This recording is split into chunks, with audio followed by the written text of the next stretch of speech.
पहला क्वेश्चन है, नाभिक के अलावा कोशिका के किस कोशिकांग में डीएनए होता है?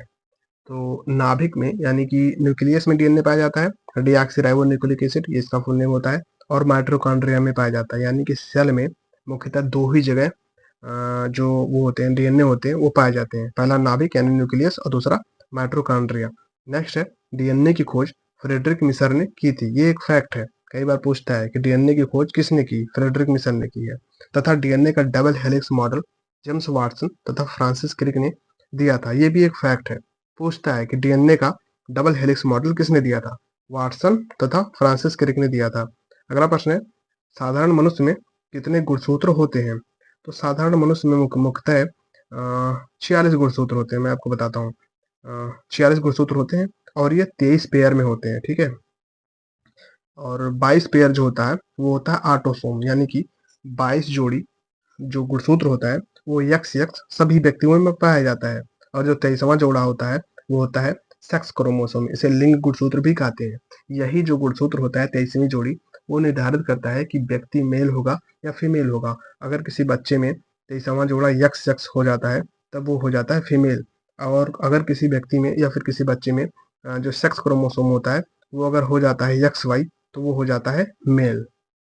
अगला प्रश्न है, छिपकली की अनेक प्रजातियां सहित अनेक सरीसृपों में लिंग गुणसूत्र नहीं होते हैं। उनमें लिंग निर्धारण पर्यावरणीय ताप से होता है। कहने का मतलब ये कि छिपकली या फिर अन्य जो रेप्टाइल्स होते हैं उनमें जो सेक्स क्रोमोसोम होता है, जो कि मनुष्य में 23वीं जोड़ी होता है कि वो मेल होगा या फीमेल होगा निर्धारित करता है, यही इनमें नहीं पाया जाता है। ये निर्धारित होता है कि पर्यावरणीय ताप पर, जैसे कि एटमॉस्फेयर का जो टेम्परेचर होता है उस पर निर्धारित होता है कि कोई छिपकली या फिर कोई रेप्टाइल का कोई प्राणी मेल होगा या फीमेल होगा। नेक्स्ट है, पादप कोशिका जंतु कोशिका से भिन्न होती है।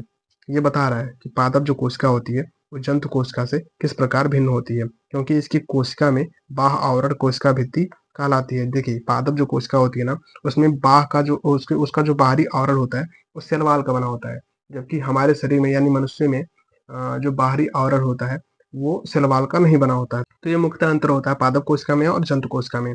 देखिए, जो कि हरे पौधों में मुख्यतः सेलुलोज से निर्मित होता है, जंतु कोशिका में कोशिका भित्ति का अभाव होता है। इसके अलावा हरे पादपों की कोशिकाओं में हरित लवक पाया जाता है, प्लास्टिड पाया जाता है, जबकि जंतु कोशिकाओं में इसका अभाव होता है। यानी कि जंतु कोशिकाओं में प्लास्टिड और सेल वॉल नहीं पाया जाता है, पादप कोशिकाओं में पाया जाता है। नेक्स्ट है, जैव कोशिका का कौन सा भाग पावर हाउस कहलाता है? पावर हाउस कहने का मतलब ये ऊर्जा का सारा निर्माण कोशिका का एक पार्ट है माइटोकॉन्ड्रिया, इसी में होता है। एक होता है क्रेब्स चक्र, इसी में सारा सिस्टम इसका अपडेट होता है। क्रेब्स चक्र में ही ऊर्जा का निर्माण होता है और एटीपी का निर्माण होता है, एटीपी एडिनोसिन ट्राइफॉस्फेट, ठीक है, इसी को ऊर्जा कहते हैं। अगला प्रश्न है, मानव शरीर के किस अंग में लसिका कोशिका बनती है? तो लसिका जो बनती है वो तिल्ली में बनती है। तिल्ली जो होता है पेट के पास ऐसे एक संरचना होती है, वहां पर पाया जाता है और मलेरिया होने पर सब सर्वाधिक यही प्रभावित होता है। तिल्ली में जो लसिका का निर्माण होता है ना, वो एक तरह से प्रतिरक्षा तंत्र का काम करता है। जैसे कि जो T4 लिम्फोसाइट्स वगैरह होती हैं सेल्स, वो इनका निर्माण यहीं पर होता है।